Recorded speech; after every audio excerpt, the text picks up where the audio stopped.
Hey boss!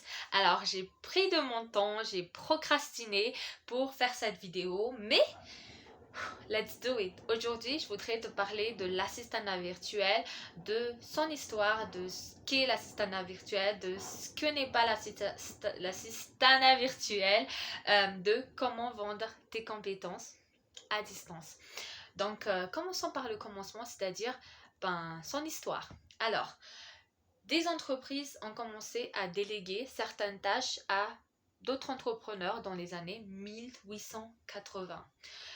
Mais ce qui a accéléré encore plus le monde du freelancing, c'est le livre La semaine de 4 heures. Donc, si tu es entrepreneur, tu as déjà certainement entendu parler de ce livre. Donc, ça a été vu en Amérique en 2007 et donc ça a transformé beaucoup de salariés en entrepreneurs qui ont commencé à vivre et non survivre. Donc, tous ceux qui ont rêvé de liberté ont pu travailler que 4 heures par semaine en déléguant certaines tâches. Donc, ils ne travaillent sur leur cœur de métier que 4 heures par semaine en voyageant. Donc, ils travaillent moins, mais ils gagnent plus. Et ce qui a encore plus accéléré le fait de déléguer certaines missions à des entrepreneurs, tu le sais, c'est la COVID. Donc en 2020, les entreprises ont commencé à remarquer qu'on n'était pas forcé de toujours travailler en local, mais qu'on pouvait au contraire chercher des consultants, chercher des experts qui ont beaucoup plus expérimenté de pratique. Donc, être un assistant virtuel, c'est être un professionnel à qui des entrepreneurs délèguent certaines tâches. Donc, être assistant virtuel, c'est pas être n'importe qui, c'est ce que ce n'est pas. C'est vraiment être un professionnel, quelqu'un qui connaît ce qu'il fait, pourquoi il le fait, et qui est vraiment efficace. Donc, c'est pour ça qu'on le paye généralement plus cher. Donc, être assistant virtuel également, c'est se créer un métier sur mesure. Donc par rapport à tes passions, par rapport à tes études, par rapport à ton expérience pro, par rapport à toi, ce que tu aimes faire, tu peux créer un métier sur mesure. Alors, tu te demandes certainement comment vendre tes compétences à distance. Alors, tu dois premièrement identifier les compétences que tu peux offrir par rapport à tout ce dont on vient de parler, identifier les outils de collaboration en ligne, identifier les clients qui ont besoin de tes compétences et te créer une équipe de choc qui va te motiver. Ok, on revient à la première étape. Identifier les compétences que tu peux offrir. Alors, si tu es salarié, je sais qu'au fond de toi, tu connais cette vérité. On profite de toi, on profite de ton temps, on profite de tes compétences pour faire développer les chiffres d'affaires de l'entreprise. Donc l'entrepreneur, il ne travaille que 4 heures, pendant que toi, toute ta vie, tu l'offres à l'entreprise. Donc, faut dire les choses comme elles sont. Ça, tu le sais au fond de toi. Donc, en voyant ce que vraiment tu fais en local, qu'est-ce que tu faisais, sache que tu peux le faire en ligne parce que toute entreprise, c'est la même chose. Toute entreprise a besoin de stratégie marketing, de relations clientèle, de répondre aux appels et aux mails, de recrutement, de développement web ou application. Toutes les entreprises sont pareilles. Ils ont les mêmes besoins.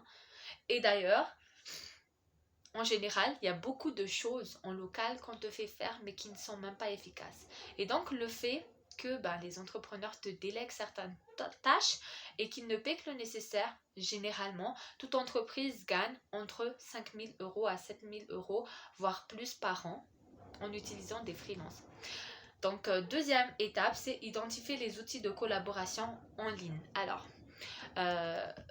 au lieu d'utiliser des tas de fils dans les ordinateurs en local, les réseaux, je m'y connais, j'ai étudié le réseau informatique. Donc, au lieu d'utiliser cela, il y a les outils de collaboration en ligne, c'est-à-dire les outils de communication, par exemple, comme Zoom, Skype, Slack, WhatsApp. Donc, personnellement, avec mes clients, j'ai utilisé Messenger, Messenger, Slack, WhatsApp et ces derniers temps Skype. C'est pour ça que je suis toujours connectée Skype par rapport aux autres moyens de communication, de collaboration en ligne. Ensuite, il y a l'outil de collaboration en ligne de base de données. C'est-à-dire le fait d'utiliser par exemple G Suite, Google Doc, Google Suite, Google Slide, etc. Ou quand je touche à une chose, il suffit d'avoir une connexion et toi aussi de l'autre côté, tu vois ce que j'écris en temps réel. Donc il y a également les outils de base de données comme Google Drive, Dropbox. Il y en a tellement. Tout comme il y en a tellement d'outils de gestion de projet comme Asana, Trello, Airtable, ClickUp, Jira, Monday, Trello, and so on. Ou alors des outils en lien à ta niche. Donc personnellement, je suis CM. Donc moi, j'utilise Facebook Creator, Walaxy, Hootsuite, and so on. Donc par rapport à ta spécialité, il y a les outils de collaboration comme Canva par exemple. Alors, troisième étape, c'est d'identifier les types de clients qui ont besoin de tes compétences. Donc, vraiment, il y en a tellement, il y a tellement de spécialisation et justement, je compte en faire un live. Je ne sais pas si ça vous intéresse, mais il y en a tellement. Et du coup, je préfère en parler de vive voix avec vous et par rapport à vos besoins à vous. Donc, on en parle dans le live si tu le veux bien. Ensuite, quatrième étape, c'est se créer une équipe de choc qui te motive et qui t'aide à évoluer. Tout simplement parce que un jour, une personne a demandé à Dan Lok, je ne sais pas si tu le connais, c'est un super entrepreneur que je suis, où j'ai cassé ma tirelire pour pouvoir me former chez lui, qui a demandé à Dan Lok comment est-ce que je sais que mon projet est viable. Il a dit, allez, parle-moi de ton projet. Alors, je veux faire ça, et Dan Lok a dit, non, c'est mort, tu vas pas réussir ton entreprise comme ça. Et au fait, c'était un test.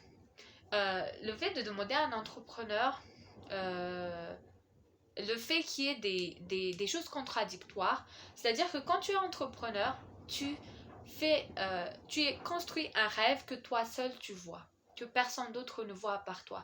Et donc le fait d'avoir une équipe de choc, un petit groupe d'amis, une communauté qui t'aide, qui ont les mêmes objectifs que toi, qui te motive chaque jour, ça t'aide à évoluer, ça t'aide à voir que c'est possible. Et donc être entrepreneur, c'est également ravaler son gros ego, de penser que tu peux le faire tout seul, que de toute façon tu vas traverser échec après échec, c'est arrivé à tout le monde. Et donc le fait d'avoir un petit cocon qui est là pour te soutenir, tout comme je l'ai eu avec ceux que j'ai accompagnés, ceux que j'ai formés, c'était vraiment la chose qui m'a motivée le plus. Et d'ailleurs, ils me le disent, c'est vraiment la chose qui les ont aidés également. Donc, en gros, c'est ça l'assistanat virtuel. C'est vraiment faire des choses pour développer une entreprise. Donc ça dépend de ta spécialisation, mais également des besoins de tes clients. Donc chacun ses clients. Donc à partir d'aujourd'hui, si tu trouves qu'on profite de toi, que tu survis au lieu de vraiment vivre, on se donne rendez-vous dans le live pour en parler, pour clarifier certaines choses, pour répondre à toutes tes questions, surtout vraiment quel type de client serait, comment trouver vraiment les types de clients qu'il te faut, so on and so forth. En tout cas, c'était un plaisir d'avoir osé faire cette vidéo finalement et je te souhaite une excellente journée, boss. Bye.